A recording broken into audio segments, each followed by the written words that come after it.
오늘이 예수님이 2023년 전에 태어나신 것을 기념해서 축하하기 위해서 모이는 성탄절입니다. 그래서 성탄절 축하 예배를 지금 이렇게 하나님 앞에서 우리가 드리고 있는데요. 우리 예수님이 왜 역사의 중심이신가 라는 그 제목으로 오늘 우리 예수님에 대해서 좀 생각해 보려고 합니다. 예수님은 누구든 부정할 수 없을 만큼 인류 역사상에서 우리 인류에게, 사람에게 가장 많이 영향력을 미친 분입니다. 아주 좋은 부분으로. 그렇게 해서 우리 지구상에 있는 모든 사람들 중에서 가장 유명한 분이, 하여튼 역사 이래로 예수님보다 더 유명한 분이 없어요. 자, 그럼 이 예수님을 믿는 이 종교인들, 그 사람들을 갖다 기독교인들이라고 말합니다. 그래서 기독교라고 하는 뜻이 무슨 말이냐? 그러면 기독이라는 것이 한자로 터기자, 그 다음에 감독할 독, 그런 독자거든요. 그런데 그 뜻은 아무 의미가 없어요. 중국으로 기독교가 들어갈 때 그리스도가 예수님의 또 다른 이름이거든요. 그런데 그리스도는 하나님이 이 세상을 구원할 사람으로 보내주신 기름 부음 받은 자, 메시아라는 뜻인데, 그것이 중국으로 들어갈 때 그리스도라는 말을 중국말로 기록할 수 있는 것이 한자가 기독이라서 기독교가 생겨난 거예요. 우리나라로 들어왔으면은 이 기독교라는 말이 안 생기고 그리스도교라는 종교가 들어왔을 건데, 중국을 통해서 그 말이 들어오는 바람에 기독교가 돼버렸어요. 이게 한글이 그 정도로 좋습니다. 한글은 이 세상에 있는 모든 언어 중에 소리나는 그 말을 가장 많이 기록할 수 있는 것이 우리 한글이에요. 한글이 굉장히 뛰어납니다. 근데 한글이 굉장히 어려운 거는 저 같은 사람 그 한글 배우느냐고 고생 무지하게 했습니다. 매 많이 맞고. 저는 잘 모르겠더라고요. 처음에 배울 때. 그래서 기독교가 예수님의 종교입니다. 예수님 종교, 예수교라는 뜻이에요. 그런데 이 기독교가 얼마나 위력이 있는지 알아요? 세계 신자 수의 1위를 차지하고 세계 인구의 약 3분의 1이 기독교인이에요.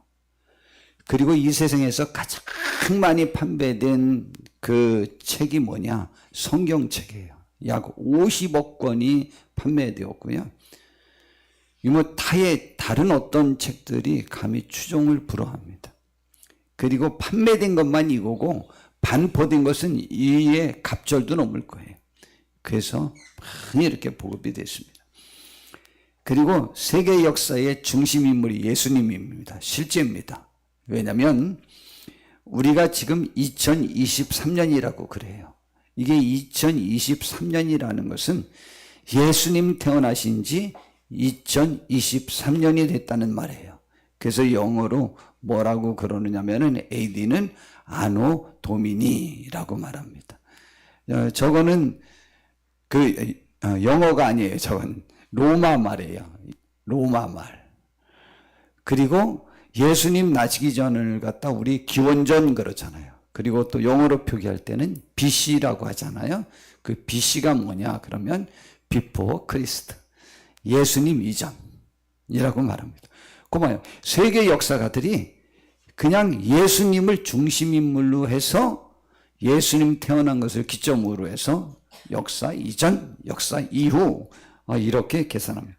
확실히 세계의 제일 중심인물이죠.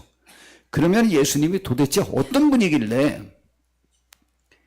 그러한 인물이 되었을까? 기독교가 왜 그런 영향력이 있을까? 라고 하는 문제를 생각해 보려고 합니다. 그런데 저는 그것을 생각해 보려고 할 때 여러 가지가 굉장히 많이 있는데, 저에게 있어서 제일 먼저 떠오르는 것이 왜 그건지 모르겠어요. 예수님은요, 마음이 온유하셨어요. 그리고 겸손하셨어요. 그런데 이게 참 신기한 일인데, 온유와 겸손한다라고 하는 말은 굳이 말하면 우리 교회도 여기 있으면 여기에서 제일 힘없고 제일 갖춘 것이 없는 사람을 갖다가 그 사람은 사실 기죽어 살거든요. 근데 그 사람에 대해서 겸손하다고 우리 표현하지 않아요. 온유하다고 표현하지 않아요. 뭐 자기가 성깔 부려봐야 영향력도 없고 겸손하지 않아봐야 남이 봐주지도 않으니까 관심도 없어요. 이게 온유했다, 겸손했다라는 것은 굉장히 대단한 사람인데 온유했을 때 그 온유함이 돋보이는 거예요. 굉장히 많은 것을 갖춘 사람이 겸손할 때 그 겸손이 빛을 발하는 거예요.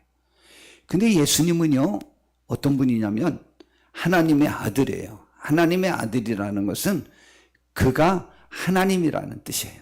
그 자주 말씀드리잖아요. 원숭이가 새끼를 낳으면 원숭이를 낳고 코끼리가 새끼를 낳으면 코끼리를 낳아요. 사람이 아기를 낳으면 사람을 낳아요. 그런데 신이 아기를 낳으면 신을 낳습니다. 그렇지 않겠어요? 근데 예수님은 신이신 하나님의 아들이래요.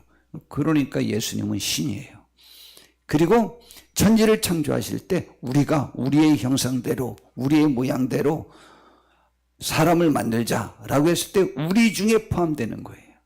요한복음 1장에 천지를 창조하시기 이전부터 예수님이 계셨고 모든 창조물이 그분과 함께 창조되었다고 가르쳐주고 있어요. 그래서 예수님이 창조주이기시도 하시고 하나님 자체시여요. 근데 그분이 하나님이 우리 사람들을 보니까 죄를 져가지고 다 지옥 가게 생겼고 죽게 생겼고 영원한 지옥에 들어가게 생겼으니까 하나님이 그것을 굉장히 마음 아파서 그들을 구원하고 싶었어요. 근데 사람에게 구원의 길인 율법도 주고 양심도 주고 별거를 다 줘봤는데 그것대로 온전히 살아서 합격하는 사람이 한 명도 없었어요. 그래가지고 예수님이 대신 대타로 나섰어요. 하나님의 뜻대로 다 살고 대신 우리가 인류가 죽어야 될 것을 예수님이 대신 죽어주는 구속자가 되셨어요. 그런 분이라 이 말이죠. 그런데 그분이 이 세상에서 하나님의 아들이 사람의 몸을 입고 이 세상에 왔는데 그분이 하신 그 행함이 전체를 이렇게 평가를 해본다면 굉장히 겸손하셨다. 그리고 온유하셨다. 그러한 마음 자세로 사람을 섬겼어요. 사람을 대했어요. 그래서 그분은 영향력이 없으면 그게 별게 아닌데 영향력은 이 세상에 존재했던 분들 중에 사람들 중에 예수님만큼 힘 있는 분이 없거든요. 누가 예수님처럼 죽은 사람을 살릴 수 있었습니까? 누가 예수님처럼 모든 병을 금방금방 고쳤습니까? 누가 예수님처럼 인류의 모든 죄를 대신 책임질 수 있습니까? 예수님처럼 행할 수 있는 능력자가 없어요. 예수님은 천지도 만드신 분인데요. 우리 사람도 만드신 분이고 그런 분이 없어요. 그런데 그분이 우리 사람들하고 접할 때 얼마나 온유하고 얼마나 겸손하게 대하셨는지 몰라요. 그래서 오늘 말씀을 전하려고 이렇게 예수님을 또 돌아봤는데 예수님은요 굉장히 천진난만하셨어요. 예수님과 함께하는 제자들은요 예수님과 같이 지나가다가 안식일 날 밀 이삭을 잘라가지고 이렇게 비벼서 먹어버렸어요. 우리 옛날 시골에서 농사 짓던 사람들 밀 이삭 잘라서 이렇게 비벼가지고 씹어서 드셔보셨죠? 그리고 저는 한참 씹으면 그것이 껌처럼 된다고 그래서 밀껌이라고 하면서 제가 또 그래갖고 씹기도 하고 그랬었는데 그리고 밥 먹을 때 손 좀 씻고 먹으면 얼마나 좋아요? 근데 유다 백성들은 옛날부터 내려오는 식사 예절이 있었어요. 꼭 손을 씻고 먹는 것이 정결 예식에 들어있었어요. 근데 예수님의 제자들은 삶이 그런 삶이 없었기 때문에, 어부였기 때문에 뭘 손 씻고 먹을 기회가 어디 있어. 그냥 그 배에서 그냥 먹게 되면 그냥 먹죠. 주로 어부들 출신이라 예수님의 제자들은 손도 안 씻고 먹어가지고 일반적인 에티켓도 없어 보였습니다. 예, 그런 것은 조금 약간 천한 듯 좀 수준이 낮은 듯한 삶을 살았지만, 예수님의 삶에는 가장 사랑이 많았고 가장 능력이 있었고 누구도 넘볼 수 없는 권위가 그에게 있으셨는데, 그분이 품위 있게 그런 품위를 지키면서 사시면서도 불구하고 우리 사람과 대할 때는 까닭스럽지 않게, 그리고 친근하게 우리와 함께 뒹구는 그런 모습을 보이셨습니다. 그러니까 그분에게 가까이 가기는 굉장히 다 마음이 편한 거예요. 그래서 저는 그럼과 동시에 그분이 인류가 지니고 있는 모든 100%의 문제를 해결해 주시니까 이게 대단한 분이죠. 그래서 인류에게 가장 영향력을 미친 분이 된 거예요. 가장 존경받는 분이 된 거예요. 그러면서 그분은 오셔서 남을 섬겼거든요. 종처럼. 그래갖고 인기 짱이 된 거예요. 그래서 그냥 멋있는 분이 되었고 막 서로 그분이 너무 좋은 거예요. 불편하지가 않아요. 예수님께 가면.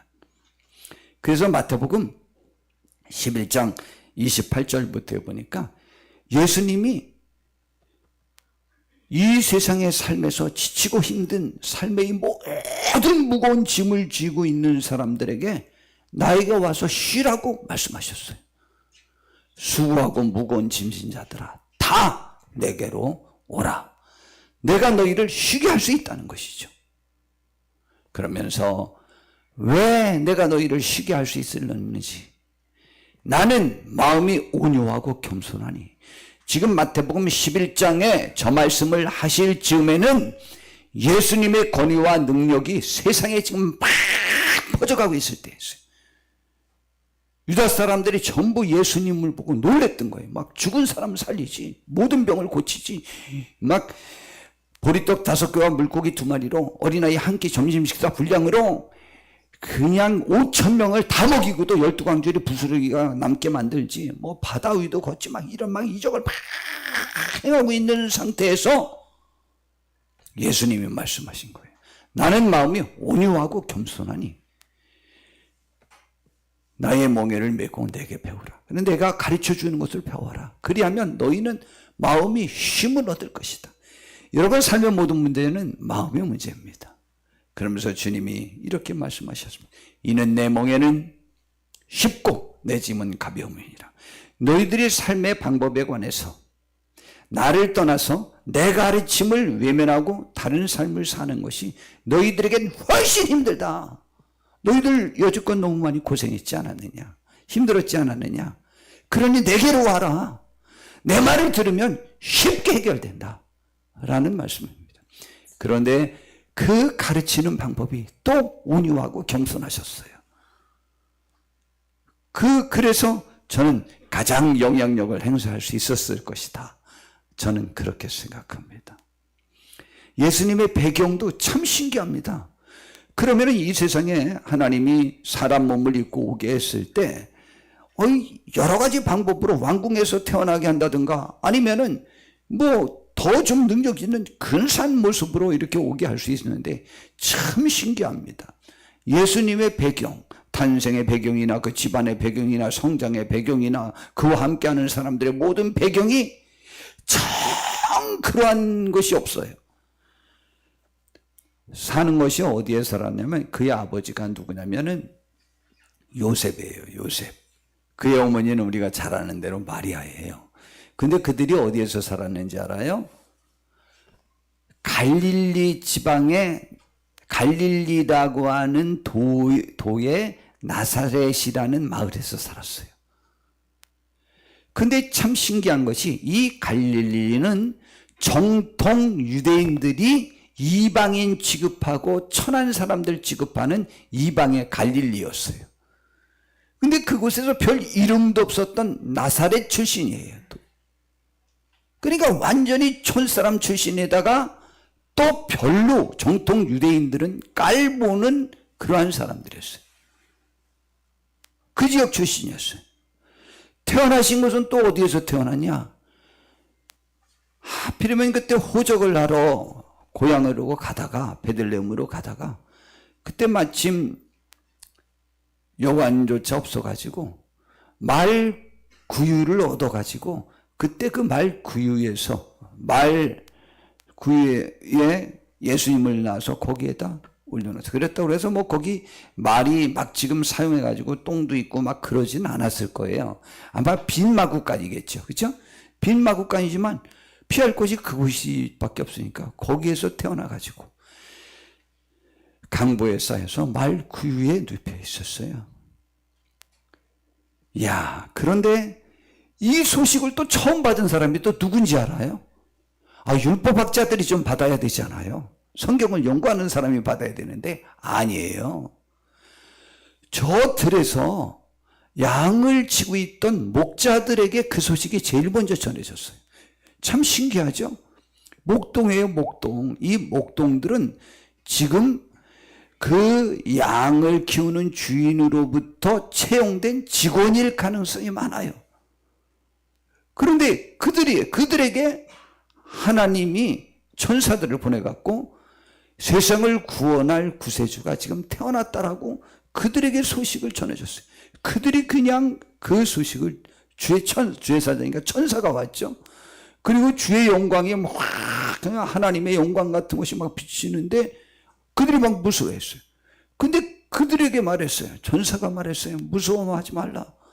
내가 온 백성에게 미칠 큰 기쁨의 좋은 소식을 너희에게 전하노라. 이 소식을 전하려면 좀 그래도 근사한 사람을 선택해서 말해야 뭐가 신빙성이 있지.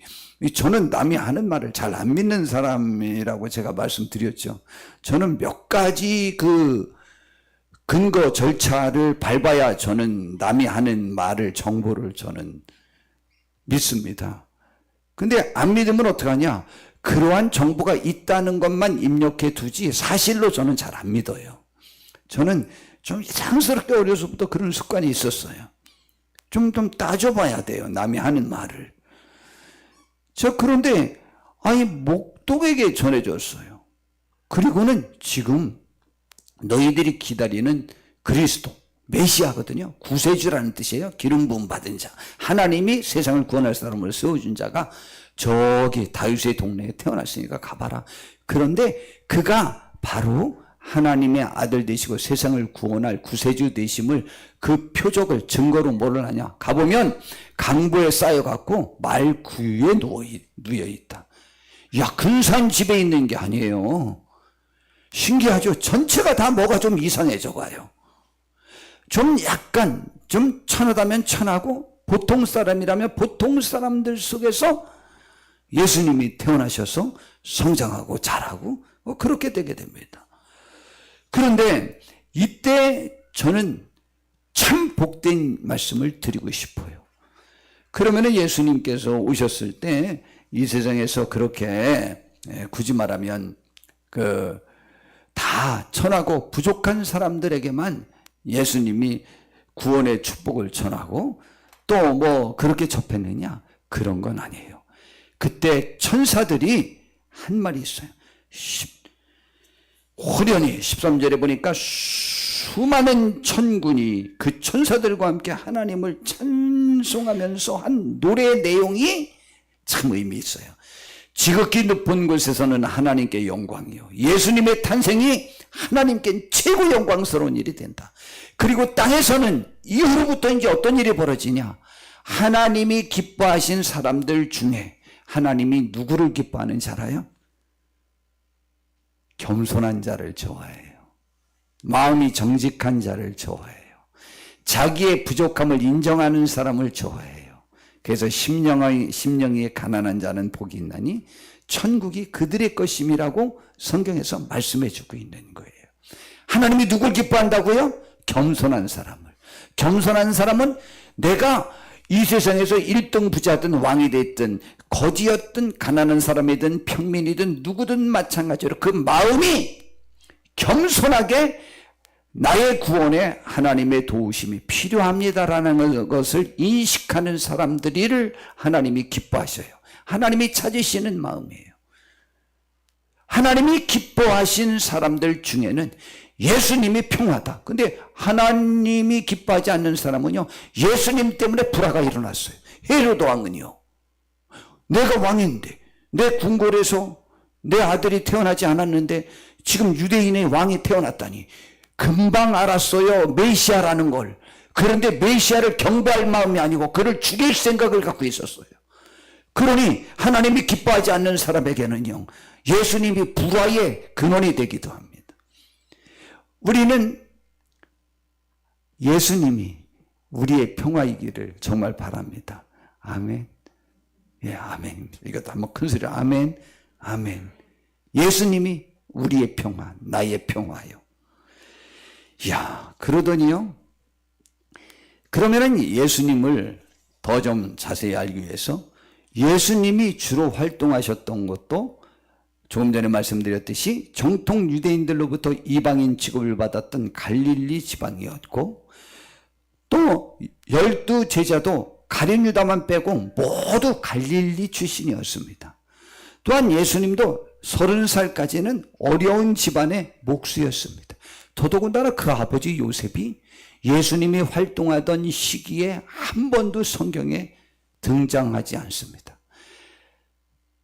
모든 학자들은 100% 요셉은 일찍 죽었다고 생각합니다. 그래서 그 홀 어머니를 모시고 세 동생들과 함께 자기가 맏형으로서 목수의 일을 하면서 어머님을 모시고 동생들을 보살폈던 평범한 마을 주민이었습니다. 그리고 제자들의 직업이나 가정 형편도 역시 또 그냥 보통 사람들이었습니다. 그러나 가룟 유다만 빼고 모두 자기 일이 있었고 모두 성실했던 사람들이었습니다. 가룟 유다만 직업이 없어요. 그런 사람들을 주님의 제자로 삼으셨습니다. 그리고 주님의 제자들도 전부 또 갈릴리 출신들이, 가룟 유다만 빼놓고. 참 신기하죠? 그들의 세계를 변화시켰습니다. 또 예수님이 만나 주었던 사람들과 하신 이들을 살펴보면 예수님이 어떤 분인지를 분명히 더 알 수 있습니다. 우선 첫 번째, 예수님은요, 어린이들을 예수님께로 가까이 오는 것을 막는 것을 금지시켰습니다.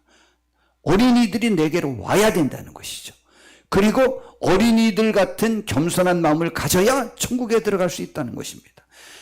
마태복음 19장 13절에서 15절에 보니까 그때 사람들이 예수께서 안수하고 기도해 주심을 바라고 그냥 그 엄마들이 자기 아들들, 자기 딸들을 예수님께 데리고 와서 머리에 손을 얹고 좀 기도 좀 해달라고 아이들을 막 어린아이들을 데리고 온 거예요.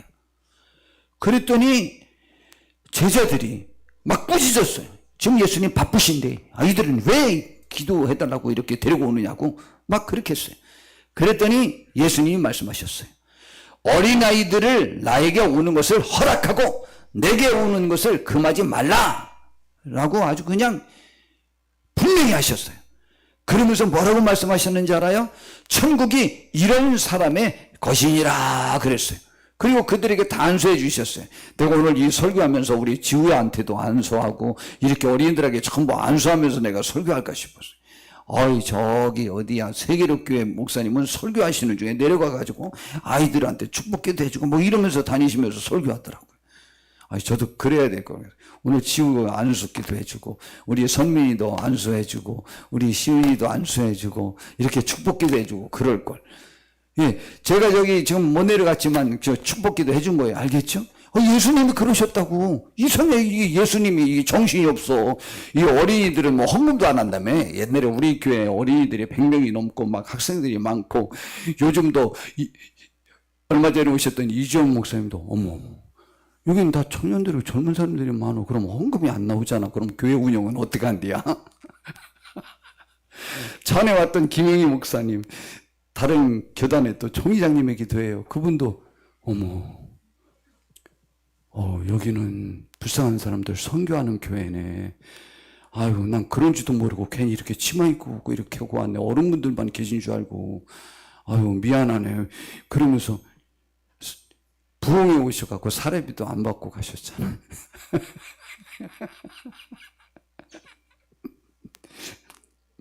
예. 이 경제적 원리로, 물질의 원리로 사람을 접근하지 않으셨어요. 예수님은 그러지 않으셨다고요. 어린이들을 그렇게 사랑하고 축복해 주셨어요. 그러니까 오늘 우리 어린이들 교회 같이 온 거 얼마나 좋은지 몰라. 저기 하준이도 지금 얼마나 축복받아. 예수님이 하나님이 하준이 막 복 주신대. 지아에게도 복 주시고 뭐 다 이렇게 복을 주신다는 거예요. 어린이들을 사랑하시는 거예요. 그게요, 겸손할 때 일어나는 것입니다. 그에겐 그런 겸손함이 보이시는 거예요. 그리고 그들의 중심을 보시는 분이에요. 겉모습을 보는 게 아니에요. 그리고요, 예수님은 참 신기하게 본래 우리가 인류가 다 죄인이니까 우리를 구원하시려고 오시긴 하셨는데, 그렇다고 해서 다 죄인인데 굳이 또 예수님과 가까이 하고 예수님이 직접 관계하셨던 많은 분들이 그때 죄인들이라고 생각하는 부류의 사람들이 또 너무 많았어요. 또 그것이. 그래가지고 그 예수님의 제자 중에 하나가 그때 이스라엘 백성들 중에서 죄인들, 그냥 죄인들이라고 사용했을 땐 두 부류가 대표적으로 들어가는 거예요. 세리들, 세관원들. 이 세관원들이 아주 못된 일을 많이 했거든요. 그래서 굉장히 싫어했어요. 죄인의 대표적이에요. 두 번째, 죄인들 그랬을 때는 창녀들을 죄인들이라고 생각했어요. 근데 예수님의 제자 중에 하나가 마태복음을 쓴 사람이 세관원이었거든요. 근데 그를 불러서 나를 따르라 그래가지고 예수님의 제자로 삼았어요. 너무 기뻐갖고 자기 집에서 자기가 잔치를 베풀었어요. 그러다 보니까 사람은 끼리끼리 오는다고, 그 세관원 친구들은 또 세관원이 또 많고, 그런 사람들이 막 몰려와서 같이 잔치에 참여했어요. 그러자 거기에 누가복음 5장 30절에 보니까 바리새인과 그들의 서기관들이, 이건 그때 최고의 성경학자들이거든요. 그들이 말했습니다.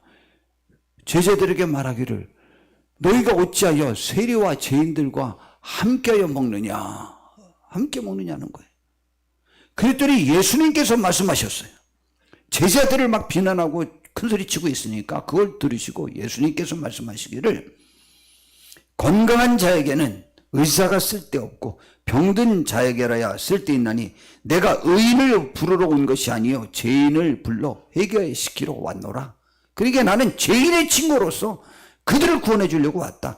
그렇다고 해서 거기 바리새인들과 서기관들, 그 율법학자들은 죄인이 아니냐, 그들은 오히려 지옥에나 떨어져라 라고 예수님이 나중에 다 책망하십니다. 너희들은 천국에 갈 자들이 없다 라는 식으로 아주 얼마나 강력하게 그들을 비난하고 그들을 나무라뇨, 위선적이니까. 그리고 창녀와 간음하는 자들이 또 왜 그렇게 예수님이 이렇게 접촉이 많아요? 우리가 아는 대로 가늠하다 현장에서 잡힌 여인, 돌로 군중들이 쳐 죽이려고 하는 그 여인을 또 편들어 주잖아요. 그리고 아주 그때 예수님 시절에 유대인들 중에 가장 대표적인 창녀가 학자들이 생각할 때 막달라 마리아라고 그래요. 근데 막달라 마리아가요, 예수님을 제일 사랑했던 여인 중에 한 명이에요. 막달라 마리아뿐만이 아니에요. 다른 여인들, 얼마나 죄 많은 여인 또 예수님께 와서 눈물을 흘리면서 눈물로 예수님의 발을 적시고 자기 머리카락으로 씻겨주잖아요. 이 죄 많은 여인이에요. 그러면서 또 그때 바리새인들이 말했잖아요. 예수님이 진짜 하나님의 아들이라면 저 사람이 어떤 사람인지 알았을 건데 라고 말하잖아요.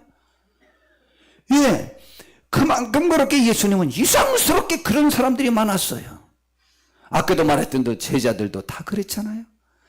그런데 최고의 능력자가, 최고의 권위자가, 그들과 동료인 것처럼, 친구인 것처럼 같이 뒹굴고 같이 먹고 같이 웃고 같이 사역을 감당하고 그들을 전혀 부끄러워하지 아니하고 그들을 책임지며 그들과 함께하고 그들을 보호하느라 예수님이 십자가에 못 박혀 죽으셨잖아요.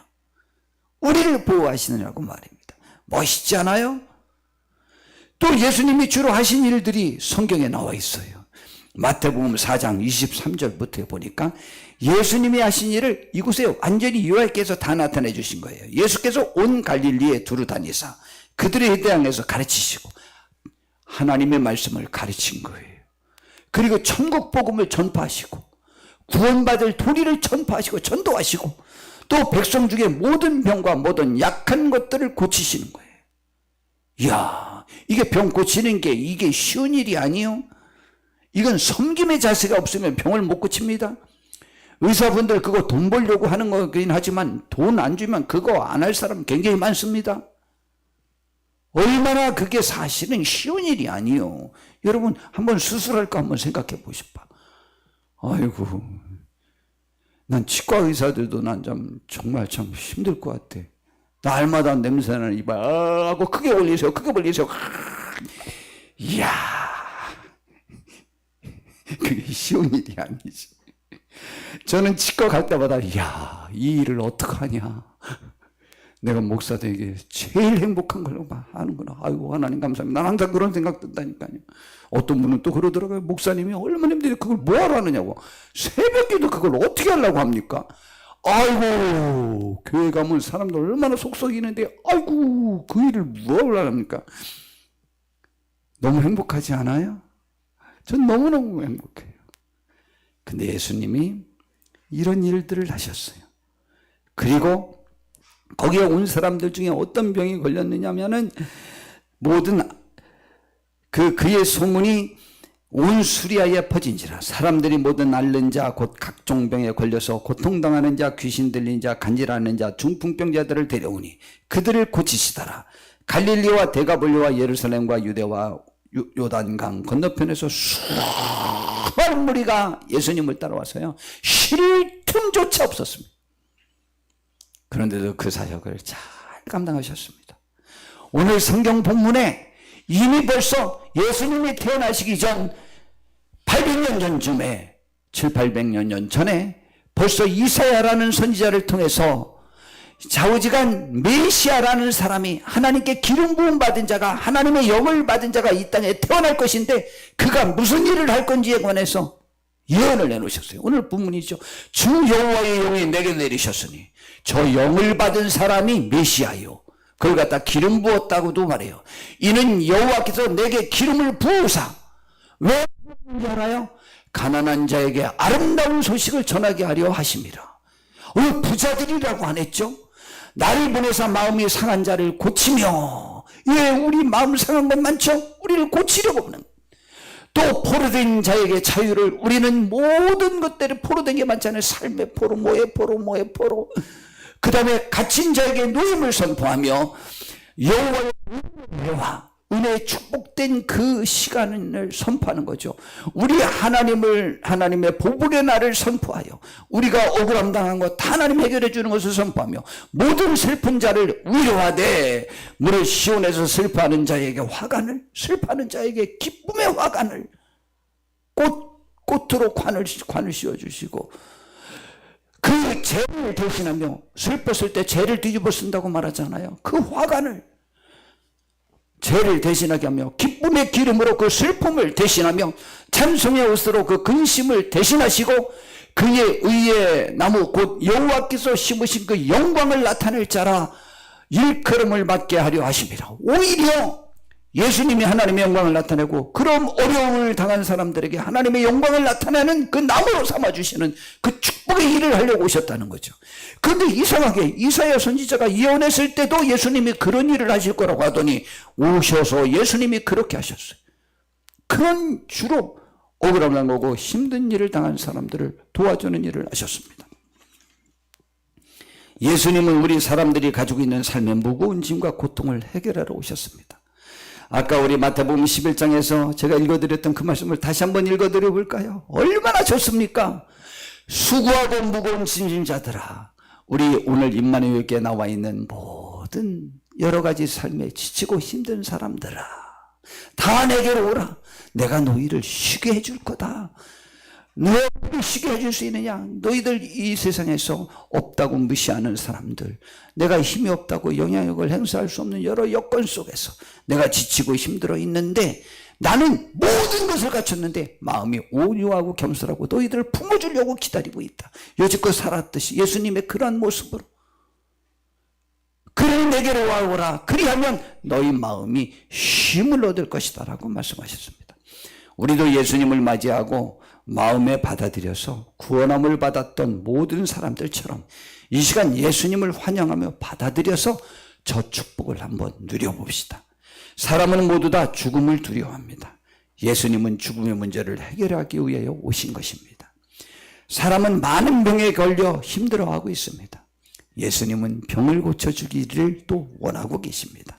사람은 돈이 없어서 많이 힘들어하며 앞날에 대한 걱정으로 큰 짐을 지고 있습니다. 그런데 주님께서는 그 짐을 주님이 지시겠다고 말씀하셨습니다. 사람은 죄의 문제로 많은 고민에 빠져 있습니다. 그 죄의 문제에 대해서 예수님이 해결해 주기 위하여 오신 것입니다. 사람은 매번 연약하고 부족함으로 인하여 힘들어하고 내 할 일에 있어서 내가 방황할 때마다 아파합니다. 그 아픔과 연약함, 그것을 져주시고 힘을 주시고 일으켜 세워주시고 지친 무릎을 일으켜 세우려고 주께서 오신 것입니다.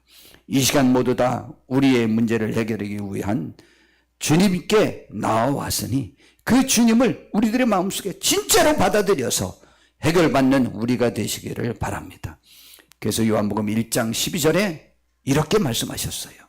영접하는 자, 예수님을 영접하는 자, 곧 그 이름을 믿는 자들에게는 하나님의 자녀가 되는 권세를 주신다고 그랬어요. 영접이라고 하는 것은 우리가 우리 집에 손님을 맞이할 때, 영접한다라고 할 때는 나보다 귀한 분이라고 인식할 때, 나보다 능력 있는 분이라고 인식할 때 영접이라는 단어를 쓰고, 또 그런 분들도 영접 안 할 때도 있어요. 기분 나쁘면 그걸 안 맞아들일 수도 있잖아요. 근데 영접은 기쁨으로 받아들이는 것을 영접이라고 말합니다. 오늘 이 시간 우리는 예수님을 다 영접하시길 바랍니다. 내 마음속에 받아들이는 거예요. 오세요. 내 마음속에 들어오셔서 내 삶을 다 주관해 주세요. 예수님 환영합니다. 기뻐합니다. 사랑합니다. 그러니 저에게 오세요 라고 하는 것이 영접이에요. 이렇게 영접하면 우리가 그 즉시로 하나님의 자녀의 권세를 누릴 수 있게 돼요. 예수님이 가진 권세가 우리들에게 전가되는 거죠. 우리도 그것을 받게 되는 거예요. 그래서 로마서 8장 28절에 우리 갈거리와 하나님을 사랑하는 자 곧 그 뜻대로 부르심을 입은 자들에게는 모든 것이 합력하여 선이 이루어진다고 했는데, 이건 구원의 축복을 말하거든요. 어떻게 하는 사람? 하나님을 사랑하는 자.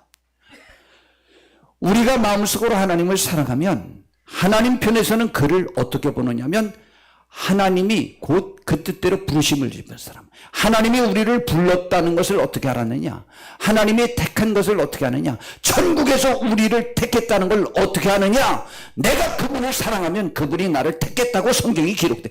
그분이 나를 택하지 않으면 내가 그분을 사랑할 수 없는 거예요. 그렇다면 우리들의 마음속으로 이 시간 마음을 열고 예수님을 사랑하면 되는 거예요. 영접하면 되는 거예요. 그게 사랑이에요. 그래서 시편 33편 12절에는 여호와를 자기 하나님으로 삼은 나라, 곧 하나님의 기업으로 선택된 백성이라고 그랬어요. 하나님을 자기 하나님으로 삼은 사람, 여호와를. 예수님만이 우리를 주관하는 진정한 신이다라고 인정하라 이 말이죠. 이것은 하나님께서 자기 기업으로 선택한 사람에게만 일어나는 현상이래요. 그래서 성경 로마서 10장 9절에서 13절에는 내가 만일 내 입으로 예수를 주로 시인하며 또 하나님께서 그를 죽은 자 가운데서 살리신 것을 내 마음에 믿으면 구원받는다고 그랬어요. 그리고 우리 마음으로 믿고 입으로 오늘 시인해 봅시다. 요한계시록 3장 21절에 이렇게 촉구합니다. 볼지어다 내가 문 밖에 서서 기다리니 이 문은 마음 문 밖에 서서 우리를 똑똑 두드리고 이렇게 나를 영접하라고 말하는 거예요. 지호야, 내가 지금 내 문 앞에 서 있어. 그러니까 네가 나를 좀 맞아들여 줬으면 좋겠어. 나를 외면하지 마. 나를 맞아들이면 어떻게 되느냐? 누구든지 내 음성을 듣고 만문을 열면 내가 그에게 들어가 그와 더불어 먹고 그는 나와 더불어 먹으리라. 천국에서 그분의 상에서 내가 그분과 동격이 되어 같이 식사할 수 있고 대화 나눌 수 있는 큰 축복의 자리에 우리를 동참시켜 주겠다는 말씀이고, 이 세상에서 사는 동안 천국 가기까지도 주께서 지켜주시겠다는 약속입니다. 그러니 우리 오늘 이 시간 우리 한번 이 예수님을 영접해 봅시다. 영접 굉장히 쉽습니다. 어떻게 하면 되냐면, 이번에 중국인가 어디에서 어떤 여자를 좋은 관광지로 가가지고 그 절경인데 뒤가 좀 위험해요. 거기에서 남자가 애인에게 금반지를 내주면서 청혼을 했대요. 혹시 뉴스 보셨어요? 그랬는데 그 여자가 거절한 거예요. 내가 감히 나를 거절해? 굉장한 부자예요. 너무 화가 나서 밀어버려서 떨어뜨려서 죽이고 말았어요. 어떻게 알았느냐? 자기가 반지 주고 청혼하고 그리고 뭐 다른 거 가지러 차로 왔다 가봤더니 없어져서 보니까 떨어져 죽었다고 했는데 웬걸 반지가 남자 주머니 속에서 찾게 됐어요. 그래서 거짓말인 것이 들통이 났어요. 그리고 싸운 흔적이 있었어요. 여러분, 이런 사람도 있어요. 근데 거기에 청혼이 뭐만 하면 되는 건지 알아요? 청혼을 받아들이는 거. 그래요? 저에게 청혼하는 거예요? 세상에 저 같은 사람에게 너무너무 고마워요. 그래요, 우리 결혼해요 하고 받아주면 청혼 받아들여지는 거예요. 이제 둘이 애인 되는 거예요. 그리고 조금 있으면 딴따당하고 결혼하게 되거든요. 우리 마음으로 받아들이고 입으로 시인하는 것이 그렇게 쉽습니다. 그러면 하나님의 자녀가 되는 권세가 되어서 모든 과 함께 누릴 수 있어요. 우리 한번 해보려고 합니다. 근데 이렇게 할 때는 그래도 제가 이렇게 무릎 꿇고 청혼하나요? 우리 한번 일어나 보십시다. 자리에서 전부 일어나 보세요. 이제 주님이 우리를 부르십니다. 그때 우리가 화답하면 됩니다. 뭐라고 화답하냐? 저를 따라합시다. 예수님 사랑합니다. 예수님 감사합니다. 예수님, 제가 예수님을 환영합니다. 예수님, 제가 예수님을 영접합니다. 예수님 믿습니다. 감사합니다. 제가 기도하겠습니다. 주님, 오늘 이 시간 우리 귀한 성도님들, 예수님이 태어나신 생일날에 예수님에게 가장 좋은 선물을 드렸습니다. 예수님을 사랑한다고 고백했고, 예수님을 영접한다고 고백했고, 예수님을 구주로 인정하시면서 예수님으로 인하여 지금 감사함을 표했습니다. 하나님, 고백한 우리 성도님들에게 이 시간 하나님의 자녀가 되는 권세를 허락하여 주시옵고, 예수님이 가지고 있는 모든 권한이, 하나님의 아들로서 가지고 있었던 모든 권한이 우리에게도 전해져서 우리도 병을 고치고 우리의 삶의 모든 어려움을 해결하고 죄의 문제를 해결하고 우리들에게 있어지게 해 주시옵소서. 이제 이후로부터 주님의 권능으로 우리를 보호하사 악한 영이 침범하지 못하게 하옵시고, 세상에 더럽고 잘못된 것들이 우리를 지배하지 못하게 지켜주시옵고, 하나님의 권능으로 승리하는 복된 삶을 살아 이후에 주님 만나 천국의 기쁨을 다 누리는 축복된 하나님의 사람들로 지켜주시고 축복 내려 주시옵소서. 예수님의 이름으로 기도드렸습니다. 아멘. 다 함께 아멘 합시다. 아멘. 하나님 감사합니다 하고 박수 한번 쳐.